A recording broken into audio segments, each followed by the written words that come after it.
Ya, pemirsa, Provinsi Jambi disebut menjadi daerah lintasan strategis peredaran narkoba di Sumatera. Kapolda Jambi Irjen Pol Krisno H. Siregar menegaskan, para pengguna narkoba tidak hanya ditindak, tetapi juga akan direhabilitasi. Sementara para pengendali dan pencuci uang hasil bisnis narkotika akan diburu dan ditindak tegas. Kapolda Jambi Irjen Pol Krisno H. Siregar mengungkapkan bahwa wilayah Jambi menjadi salah satu jalur penting dalam peredaran narkoba antar provinsi. Tak hanya menjadi tempat transit, Jambi juga menjadi pasar aktif bagi pengguna narkoba dari berbagai kalangan. Menurut Kapolda Jambi Irjen Pol Krisno H. Siregar, banyak pengguna narkoba di Jambi berasal dari kalangan sopir truk dan bus antar provinsi, pekerja tambang hingga buruh sawit. Mereka menggunakan narkotika bukan untuk bersenang-senang, melainkan sebagai stimulan agar tidak mudah lelah saat bekerja berat. Namun efeknya justru merusak kehidupan mereka secara menyeluruh, mulai dari ketergantungan hingga keruntuhan sosial dan ekonomi pribadi.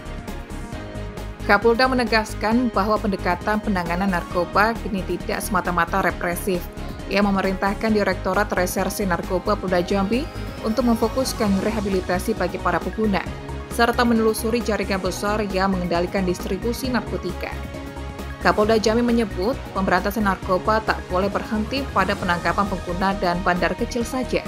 Justru yang lebih penting adalah menindak para pengendali di balik layar yang menyamarkan uang hasil bisnis haram lewat skema tindak pidana pencucian uang atau TPPU. Menurut Kapolda, uang dan aset hasil narkoba adalah bahan bakar utama perputaran organisasi narkotika. Jika tidak diputus, bisnis ini akan terus berjalan dan melahirkan korban-korban baru di masyarakat. Jambi itu daerah lintasan, ya. Saya yakin ada pengguna di sini, ya. Ada pengguna, ada pasar. Nah, oleh karena itu saya perintahkan Pak Dires Narkoba, karena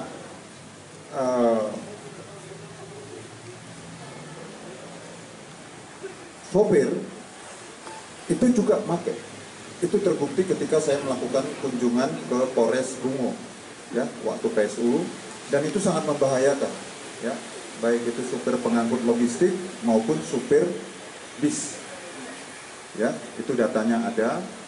Nah, waktu itu saya katakan bahwa penyalahguna itu direhab, kamu cari bandarnya, begitu, ya, kepada Pak Dir dan juga Kasatgas Narkoba, termasuk juga tambang dan pekerja-pekerja sawit. Kasihan, ya, mereka menggunakan ini untuk memberikan stimulan bekerja untuk tidak capek seperti itu. Tapi mereka tidak tahu bahwa dampaknya itu adalah adiksi dan juga dapat merusak aspek kehidupan mereka lainnya, ya. Jadi hari ini nanti secara teknis sampaikan mana yang menjual di kalangan pekerja batubara, ya, atau di kalangan supir.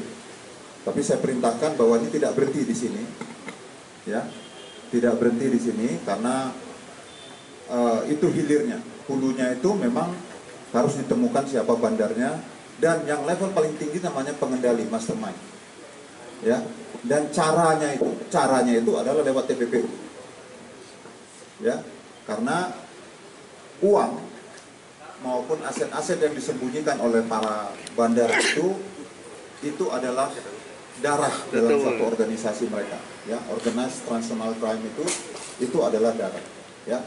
Karena kalau cuma menyita barang bukti, mereka lebih banyak barang buktinya di sumbernya sana, ya. Baru-baru ini teman-teman kita di Batam mengungkap jumlah barang bukti yang sangat besar, ya, huge. Nah, Jambi itu adalah tempat di mana dia transit dan juga untuk diedarkan, ada pasar. Upaya Polri, khususnya Polda Jambi, kini diarahkan untuk memiskinkan para bandar narkoba dengan menyita seluruh aset dan membekukan jalur keuangannya. Dengan begitu, rantai peredaran bisa dihentikan dari akarnya. Penegakan hukum akan dilakukan secara tegas dan terukur demi menyelamatkan generasi muda dari bahaya narkotika. Heri Zulkifli, JEK TV, melaporkan.